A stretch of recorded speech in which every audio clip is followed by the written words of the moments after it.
Assalamualaikum warahmatullahi wabarakatuh. Shalom.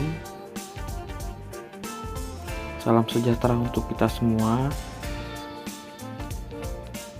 Sebelumnya, puji syukur atas nikmat yang Tuhan limpahkan, sehingga saya dan Bapak atau Ibu sekalian dalam keadaan sehat pada hari ini. Saya Daniel Alviro Excel Azekel dengan NIM V1221014 dari kelas A Prodi Manajemen Perdagangan. Di sini saya akan menjelaskan sekaligus mempresentasikan untuk 7 menit ke depan tentang hasil observasi saya sendiri, yaitu observasi terhadap PT ABC. PT ABC dengan merek Miyako merupakan salah satu perusahaan manufaktur yang memproduksi peralatan rumah tangga seperti rice cooker, kompor, regulator, dan lain-lain. Di dalam industri manufaktur, pelanggan memesan barang melalui sales perusahaan tersebut dan membeli produk yang perusahaan tawarkan. Selanjutnya ada aktivitas hulu hilir PT ABC. Dalam industri manufaktur, alur supply chain management yang pertama adalah pelanggan. Tanpa adanya pelanggan, sebuah perusahaan tidak memiliki tujuan pengadaan barang. Adapun pelanggan juga menjadi mata rantai pasokan yang pertama, karena mereka yang memberikan orderan atau pesanan kepada perusahaan. Setelah adanya proses pemesanan barang dari pelanggan, alur selanjutnya tim supply chain management membuat perencanaan pengadaan barang, mulai dari data pembelian bahan baku atau mentah yang diperlukan hingga bahan pendukung beserta jadwal produksinya. Setelah semua perencanaan tersusun dan tercatat, maka alur selanjutnya adalah melakukan pembelian bahan mentah serta bahan pendukung. Setelah dibeli semua bahan baku atau mentahan, maka akan disimpan beberapa sebagai persediaan di gudang untuk kebutuhan produksi. Setelah semua bahan dan tersimpan di gudang, proses produksi bisa dijalankan sehingga menjadi barang jadi. Barang jadi yang sudah selesai diproduksi akan disimpan di gudang. Pastikan di dalam proses produksi jumlah barang yang dipesan sudah sesuai. Selanjutnya akan dilakukan pengiriman sambil menunggu waktu keberangkatan barang sesuai jadwal yang sudah ditetapkan pelanggan. Selanjutnya, contoh-contoh produk dari Miyako. Yang pertama ada rice cooker atau bisa disebut penanak nasi. Rice cooker merupakan salah satu alat rumah tangga yang wajib ada di rumah setiap orang Indonesia. Di era yang sudah berkembang seperti sekarang, fungsi rice cooker tidak hanya sebatas untuk memasak dan menghangatkan nasi, tetapi juga dapat memasak beragam jenis makanan lainnya. Yang kedua, ada kompor. Seperti yang kita tahu, kompor digunakan untuk alat memasak yang menggunakan minyak tanah, gas, atau listrik sebagai bahan bakar. Kompor mempunyai ruang tertutup atau terisolasi dari luar sebagai tempat bahan bakar diproses untuk memberikan pemanasan bagi barang-barang yang diletakkan di atasnya. Yang ketiga, ada regulator. Tentunya kita tahu dan paham. Regulator ialah selang untuk menghubungkan gas ke kompor yang bertujuan untuk menstabilkan saat kita memasak. Yang keempat, ada blender. Blender merupakan salah satu peralatan elektronik dapur yang wajib dimiliki setiap orang atau setiap rumah. Seperti namanya, blender merupakan alat untuk menghaluskan atau melumatkan bahan makanan. Tidak hanya bahan makanan, kegunaan blender juga sebagai alat untuk membuat minuman, menghaluskan buah, menghaluskan sayur-sayuran, dan juga bisa untuk menghaluskan batu es. Dan yang kelima, ada kipas angin. Tidak hanya menyejukkan, kipas angin yang menyala juga dapat memutar udara di sekitarnya, seperti layaknya yang sering kita lakukan setiap saat. Hal ini membuat kipas angin dapat berguna untuk menghindari dan menghilangkan bau pengap pada sebuah ruangan, dan juga dapat menetralisir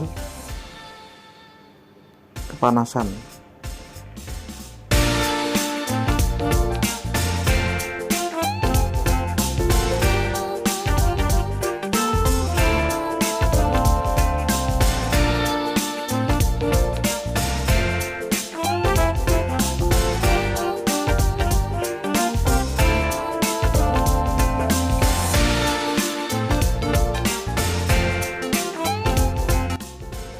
Selanjutnya, ada analisis waste time.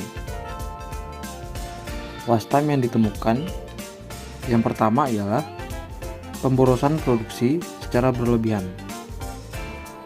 Kelebihan produksi pada suatu produk sangat erat kaitannya dengan pemborosan lainnya. Bila terlalu banyak barang yang dibuat, maka akan turut mempengaruhi pemborosan yang lain, seperti persediaan. Hal ini terjadi karena tidak memperhatikan permintaan pasar, terjadi kegiatan produksi yang berlebihan, dan produksi yang berjalan dengan sangat cepat. Yang kedua, ada pemborosan alat. Pemborosan produksi ini terjadi karena adanya pergerakan ataupun kegiatan sumber daya manusia dan juga mesin yang memang tidak perlu, karena tidak mampu memberikan nilai tambah pada proses produksi. Misalnya, penempatan peralatan kerja yang jauh dari jangkauan operator produksi, sehingga bagian operator produksi tersebut memerlukan waktu yang lebih lama ketika ingin menggunakannya. Analisis waste time itu sendiri adalah suatu kegiatan proses kerja yang di dalamnya tidak mampu memberikan nilai tambah atas pengolahan bahan baku di dalam value stream tertentu. Terdapat 7 jenis waste time di dalam perusahaan manufaktur. Di antaranya adalah pemborosan transportasi, pemborosan stok barang, pemborosan gerakan, pemborosan waktu menunggu, pemborosan proses secara berlebihan, pemborosan produksi secara berlebihan, dan pemborosan kerusakan barang.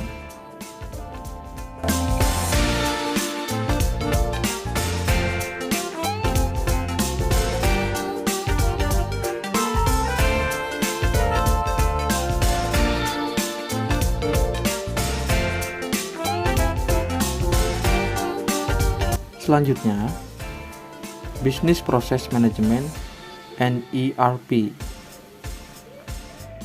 Business Process Management adalah salah satu bagian dari manajemen operasi yang dilakukan oleh sebuah organisasi, perusahaan, maupun badan usaha untuk meningkatkan kinerja, efisiensi, serta efektivitas proses bisnis. Untuk menyusun BPM, perusahaan tersebut lebih memperhatikan lagi sumber daya manusianya, seperti menambah jumlah operator produksi agar hasil produksi maksimal, menghitung jumlah produk yang sudah jadi agar tidak terjadi pemborosan produk di gudang.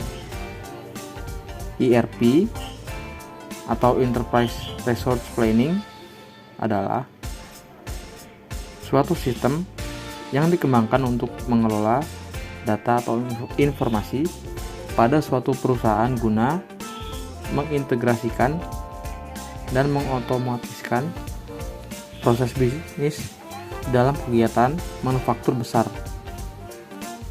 manufakturingan, trading, logistik, distribusi, keuangan, dan sumber daya manusia. PT ABC Manufaktur adalah perusahaan manufaktur berskala menengah yang berorientasi ekspor, telah mengimplementasikan SAP sejak tahun 2004. Implementasi ERP merupakan suatu pilihan ideal bagi semua jenis perusahaan manufaktur karena dalam perusahaan manufaktur umumnya bersifat padat modal dan padat karya, di mana semua sumber daya harus dikelola dengan baik, efektif, dan efisien. Setelah reimplementasi, perusahaan dapat melakukan perhitungan KPI dan budgeting pada setiap unit bisnis maupun departemen dengan lebih akurat dibanding sebelum implementasi.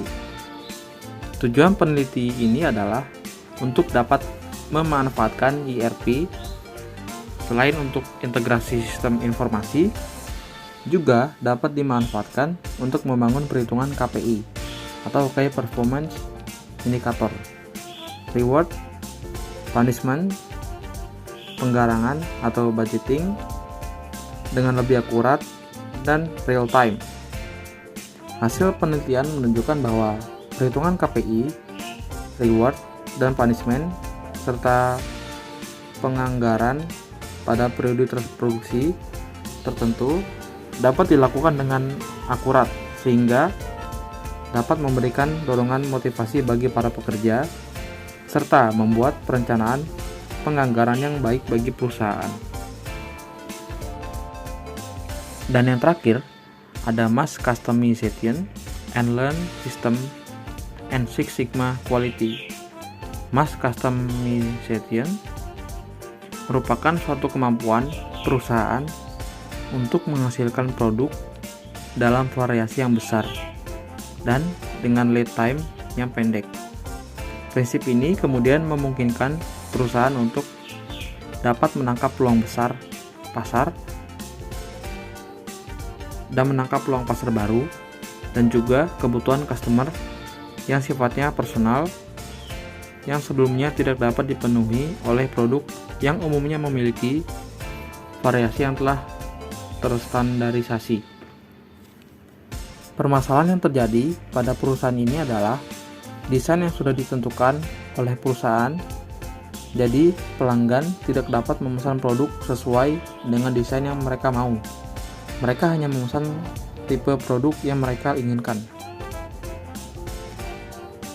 Selanjutnya ada Lean System and Six Sigma Quality, ialah metodologi yang mengintegrasikan dua strategi yang digunakan untuk perbaikan berkelanjutan pada perusahaan. Adanya Lean System dan Six Sigma ini akan menyebabkan lingkungan kerja yang kondusif dan peduli terhadap kualitas.